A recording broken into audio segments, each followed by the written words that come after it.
Hi friends, RRB NTPC group D అదేవిధంగా త్వరలో విడుదల కాబోతున్న ఏపీ మరియు టిఎస్ లోని కానిస్టేబుల్ మరియు ఎస్ఐ పోస్టులకు సంబంధించినటువంటి ఫిజిక్స్ కెమిస్ట్రీ క్లాసుల్లో భాగంగా మనం ఈరోజు రసాయన సమీకరణాలను తుల్యం చేయడం, బ్యాలెన్సింగ్ ఈక్వేషన్స్ అనేటువంటి టాపిక్ గురించి మాట్లాడుకుందాం. ముఖ్యంగా కానిస్టేబుల్ సంబంధించి అయితే మాత్రం రసాయన చర్యలు అనేటువంటి టాపిక్ నేను పెట్టి వస్తుంది. కానీ ఆర్ఆర్బి ఎన్టీపీసీ గ్రూప్ డి అయితే మాత్రం బ్యాలెన్సింగ్ ఈక్వేషన్స్ అనేటువంటి టాపిక్ నుండి పెట్టి రావడానికి ఆస్కారం అయితే ఉంది. ఖచ్చితంగా అంత ముందు కూడా ఈ టాపిక్ నేను పెట్టేది వచ్చింది. మీరు నాకు చేయవలసినటువంటి ఒకే ఒక సహాయం ఏంటంటే, అంత ముందు వీడియోలో నాకు డిస్లైక్ కొట్టినా పర్లేదు, కానీ ఈ వీడియోను మాత్రం మీరు లైక్ కొట్టండి. తద్వారా ఈ వీడియో అనేది ఎక్కువ మందికి రీచ్ అవుతుంది, నా ఆశయం నెరవేరుతుంది. ఓకే, రైట్, చూద్దాం. రసాయన సమీకరణాలను తుల్యం చేయడం, balancing equations. First equation, propane ను ఆక్సిజన్ సంవత్సరంలో మండించుట అన్నాడు. ఓకే, ప్రోపేన్ అంటే C3H8 అండి. Okay, propane means it is a alkane అన్నమాట. C3H8 ని ఆక్సిజన్ సంవత్సరం మండిస్తే ఏమొచ్చింది? CO2 carbon dioxide plus H2O వచ్చింది. ఇది బ్యాలెన్స్ చేయలేదు, ఇది తుల్యం చేయలేదు కాబట్టి దీన్ని ఫండమెంటల్ ఈక్వేషన్ అంటారు. ఫండమెంటల్ ఈక్వేషన్, ఓకే, ప్రాథమిక సమీకరణము అంటారు అనమాట. అంటే కేవలం అనుఫార్ములాలు మాత్రమే ఉన్నాయి, కానీ ఇది తుల్యం చేయలేదు, బ్యాలెన్స్ చేయలేదు కాబట్టి దీన్ని this is a fundamental equation అంటాం. ఓకే, ప్రాథమిక సమీకరణం అంటాం. దీన్ని ఇప్పుడు తుల్యం చేసేటువంటి ప్రొసీజర్ లో భాగంగా మనం ఏం చేయాలంటే, ఇందులోని సంక్లిష్ట ఫార్ములా ఏదైతే ఉందో దాన్ని ముందుకు తీసుకోవాలి. లెఫ్ట్ సైడ్ ఉన్నటువంటి వాటిని ఏమంటామంటే రియాక్టెంట్స్ అంటారండి. ఏమంటారు? రియాక్టెంట్స్. రైట్ సైడ్ ఉన్నటువంటి వాటిని ప్రొడక్ట్స్ అంటారు. ఓకే, ఏమంటారు? ప్రొడక్ట్స్ అంటారు. ఈ వీటిలోని ఈ రియాక్టెంట్స్ లోని పెద్ద ఫార్ములా ఏదైతే ఉందో అటువంటి దాన్ని సంక్లిష్ట ఫార్ములా అంటాం అనమాట. అటువంటి దాన్ని మనం తీసుకుందాం. ఓకే, ఇది ఈ అంటే పెద్దది ఇదే కదా, C3H8. దీన్ని ఫస్ట్ తీసుకుంటే C3H8 లో భాగంగా లెఫ్ట్ రైట్ అని రాసుకోవాలి. అంటే C3H8 పరంగా మనం కార్బన్ పరంగా ఫస్ట్ చూసుకుందాం. లెఫ్ట్ సైడ్ కార్బన్లు ఎన్ని ఉన్నాయండి? లెఫ్ట్ సైడ్ కార్బన్లు ఎన్ని ఉన్నాయి? 3 ఉన్నాయి.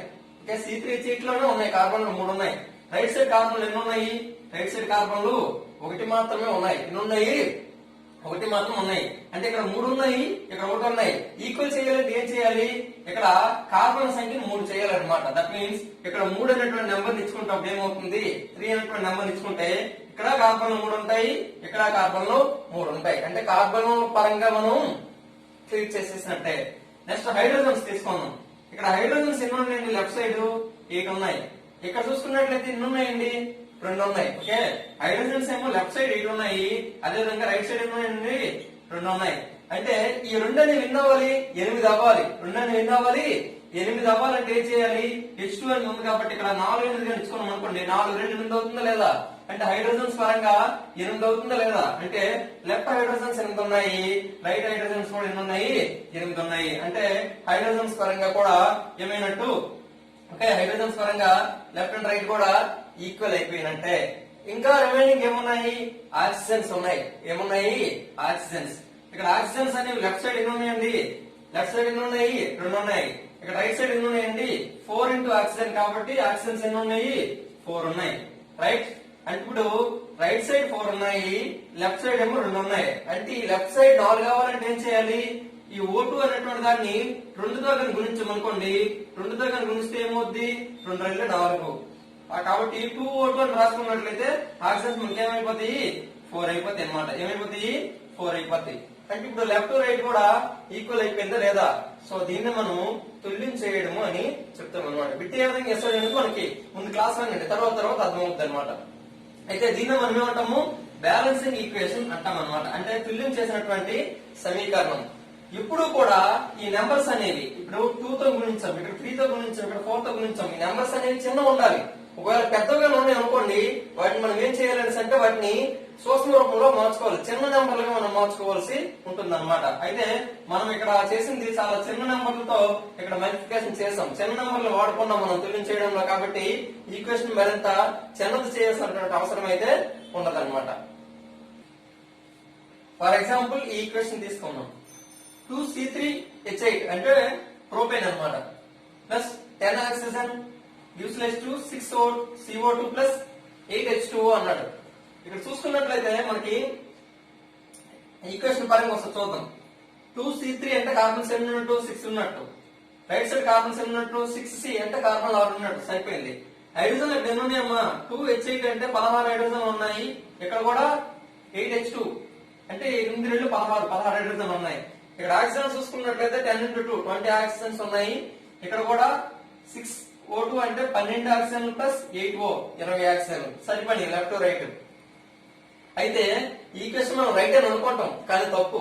అంటే ఇప్పుడు కూడా మనం నేనేం చెప్పాను నేను ఈ ఈక్వేషన్స్ ఉన్నటువంటి పదాలని ఏదైతే అంకెలు ఉన్నాయో వాటిని మనం ఏం చేయాలి, వాటిని నెంబర్స్ ని వీరినంత తక్కువలో ఉండేటట్లుగా మనం చూసుకోవాలన్నమాట. చూడండి 2, 10, 6, 8 ఇవన్నీ కూడా ఒకే కామన్ నెంబర్ తో డివిజన్ అవుతున్నాయా లేదా అనేది చూసుకోవాలి. అవుతున్నాయా లేవా? 2తో డివిజన్ అవుతున్నాయి కాబట్టి ఇది 2 1లా, ఇది 2 5లా, 2 3లా, 2 4లా. అంటే ఫైనల్ గా వచ్చినటువంటి equation propane plus 5O2 gives rise to 3CO2 plus 4H2O. ఇది కరెక్ట్ ఈక్వేషన్ అవుతుంది అనమాట.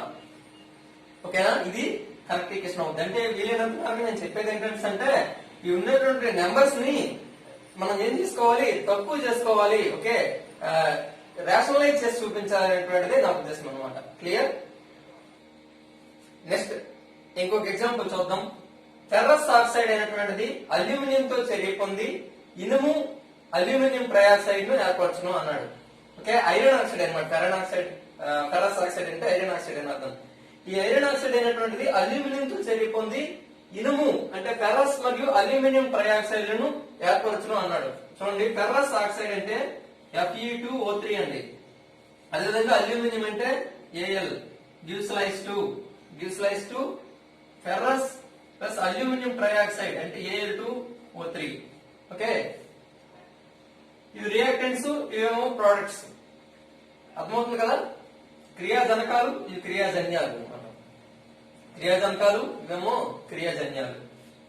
అయితే మనం చూసుకున్నట్లయితే ఇప్పుడు నేనేం చెప్పాను, లెఫ్ట్ సైడ్ వాటిలో సంక్లిష్టమైనటువంటి రూపం ఏదైతే ఉందో దాన్ని ముందు తీసుకోవాలన్నాను కదా.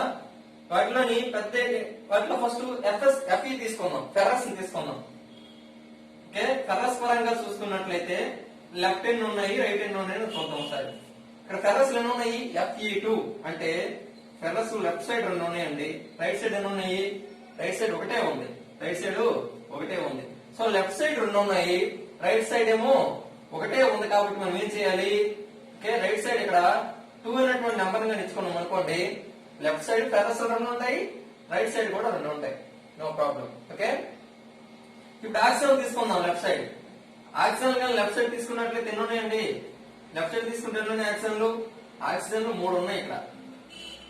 ఇక్కడ కూడా రైట్ సైడ్ ఎన్ని ఉన్నాయి రైట్ సైడ్ కూడా ఆక్సిజన్లు 3 ఉన్నాయి. సో ఈక్వల్ గా ఉండేటప్పుడు వాటిని మనం బ్యాలెన్స్ చేయాల్సినటువంటి అవసరం లేదు కాబట్టి ఆక్సిజన్ల పరంగా సరిపోయింది. ఇప్పుడు అల్యూమినియం పరంగా చూసుకుందాం.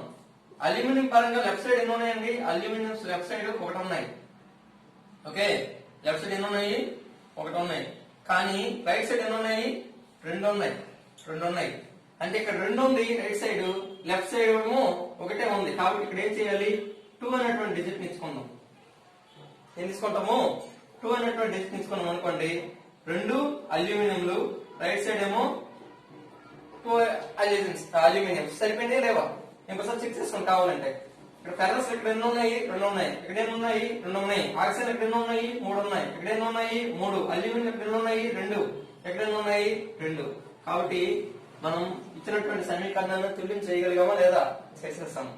ఇచ్చినటువంటి నెంబర్స్ అనేవి చాలా చిన్నగా ఉన్నాయి, 2 అనేటువంటి నెంబర్స్. వీటిని మళ్ళీ రేషనలైజ్ చేయాల్సినటువంటి అవసరమైనది లేదనమాట. ఓకే, ఇది రసాయన సమీకరణాలను తుల్యం చేయడం. ఇంకా మరికొన్ని ఎగ్జాంపుల్స్ చూద్దాం. Okay, next equation H2 plus O2 gives rise to H2O అన్నాడు. Okay, H2 plus O2 gives rise to H2O. ఇక్కడ హైడ్రోజన్స్ చూసుకున్నట్లయితే లెఫ్ట్ సైడ్ ఎన్ని ఉన్నాయి, లెఫ్ట్ సైడ్ హైడ్రోజన్స్ ఎన్ని ఉన్నాయి, లెఫ్ట్ సైడ్ హైడ్రోజన్స్ అనేవి 2 ఉన్నాయి. రైట్ సైడ్ ఎన్ని ఉన్నాయి, 2 ఉన్నాయి, no problem. Oxygens left side ఎన్ని ఉన్నాయి, ఆక్సిజన్స్ లెఫ్ట్ సైడ్ 2 ఉన్నాయి. రైట్ సైడ్ ఎన్ని ఉన్నాయి, ఒకటే ఉన్నాయి. కాబట్టి ఏం చేయాలి, ఒకటి ఉంది కాబట్టి ఇక్కడ 2 తో మల్టిప్లై చేసాం అనుకోండి, 2 ఓకే, ఇప్పుడు ఆక్సిజన్ 2 ఉన్నాయి, ఇక్కడ ఆక్సిజన్ 2 ఉన్నాయి. ఆక్సిజన్ లెఫ్ట్ సైడ్ 2 ఉన్నాయి, రైట్ సైడ్ కూడా ఎన్ని ఉన్నాయమ్మా? 2 ఉన్నాయి. సరిపోయింది. కాకపోతే ఇక్కడ హైడ్రోజన్ విషయానికి వస్తే కొంచెం బ్యాలెన్స్ తగ్గుతుంది అన్నమాట. లెఫ్ట్ సైడ్ హైడ్రోజన్స్ ఎన్ని ఉన్నాయి? 2 ఉన్నాయి. రైట్ సైడ్ ఎన్ని ఉన్నాయి? 4 ఉన్నాయి. అప్పుడు 4 కావాలంటే ఏం చేయాలి? ఇక్కడ 2తో మల్టిప్లై చేసాం అనుకోండి, క్లియర్ అయిపోద్ది అనమాట. Okay, right. ఇంకొక ఈక్వేషన్ తీసుకుందాం. NaOH sodium hydroxide plus H2SO4 sulphuric acid gives rise to Na2SO4 plus H2O. దీని బ్యాలెన్స్ చేసేటప్పుడు చూద్దాం ఒకసారి. ఓకే, ఫస్ట్ సోడియం తీసుకుందాం. సోడియం లెఫ్ట్ సైడ్ ఎన్ని ఉన్నాయండి? సోడియంస్ లెఫ్ట్ సైడ్ ఎన్ని ఉన్నాయి? సోడియం ఇక్కడ ఈ ఈక్వేషన్ ఎక్కువ శాతం చూద్దాం. సోడియం లెఫ్ట్ సైడ్ ఎన్ని ఉన్నాయి? 1 ఉంది. ఓకే, లెఫ్ట్ సైడ్ ఏమో 1 ఉంది. రైట్ సైడ్ ఎన్ని ఉన్నాయి? 2 ఉన్నాయి. Na2 అన్నట్టు 2 ఉన్నాయి. కాబట్టి ఏం చేయాలి? లెఫ్ట్ సైడ్ మనము 2 ఇచ్చుకోవాలి. అంటే 2 NaOH అనుకున్నాం అనుకోండి. లెఫ్ట్ సైడ్ 2 సోడియంస్ ఉంటాయి, రైట్ సైడ్ 2 సోడియంస్ ఉంటాయి. No problem. ఇప్పుడు ఆక్సిజన్స్ తీసుకుందాం. ఆక్సిజన్స్ ఇక్కడ 2 NaOH అన్నాం కాబట్టి 2O అని అర్థం. అంటే 2 ఆక్సిజన్లు ఉన్నట్టు. ఇక్కడ SO4 లో ఆక్సిజన్ 4 ఉన్నట్టు. అంటే ఆక్సిజన్లు ఎన్ని ఉన్నాయి? లెఫ్ట్ సైడ్ 6 ఉన్నాయి. రైట్ సైడ్ వచ్చేసరికి ఏమున్నాయి? SO4 లో ఆక్సిజన్ 4 ఉన్నాయి, ఇక్కడ 1 ఉంది, 5 ఉన్నాయి. So balance అయినట్ట అవనట్ట? అవనట్టే కదా. సో అప్పుడు ఏం చేస్తామంటే అంటే ఇక్కడ 2తో కానీ మల్టిప్లై చేసాం అనుకోండి, 2 ఇంటూ ఆక్సిజన్స్ ఏమవుతుంది? 2 ఆక్సిజన్స్ అవుతుంది. అప్పుడు SO4 లో ఆక్సిజన్స్ 4 ఉంటాయి, 6 సరిపడితే లేదా? So left side 6 oxygens, right side ఏమో 6 ఆక్సిజన్లు సరిపోతాయి అన్నమాట. ఇప్పుడు హైడ్రోజన్స్ తీసుకుందాం. హైడ్రోజన్స్ 2 NaOH లో 2 హైడ్రోజన్స్ ప్లస్ H2 అంటే 4 హైడ్రోజన్స్ అన్నమాట. ఇక్కడ చూసుకుంటే 2 H2 అంటే 4 హైడ్రోజన్స్. సరిపోయిందా లేదా? సరిపోయింది, రైట్.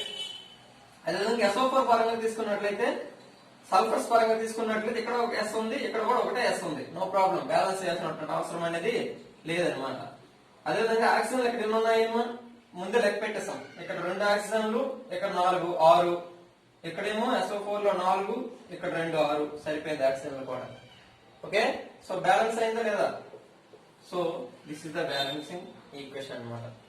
అయితే RRB NTPC గ్రూప్ బి పరంగా బిట్ ఎలా వస్తుంది అంటే ఇది మిస్ చేసేస్తుంది అనమాట.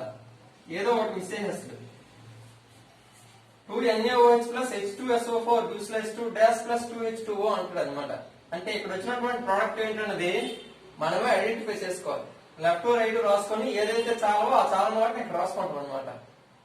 ఆ విధంగా మనకి ఆన్సర్ అనేది వస్తుంది. Okay, right. ఈ వీడియో కనుక మీకు నచ్చినట్లయితే లైక్ చేయండి, షేర్ చేయండి. మరిన్ని వీడియోస్ కోసం మా ఛానల్ ని సబ్స్క్రైబ్ చేసుకోండి. Thank you, your Venkat sir.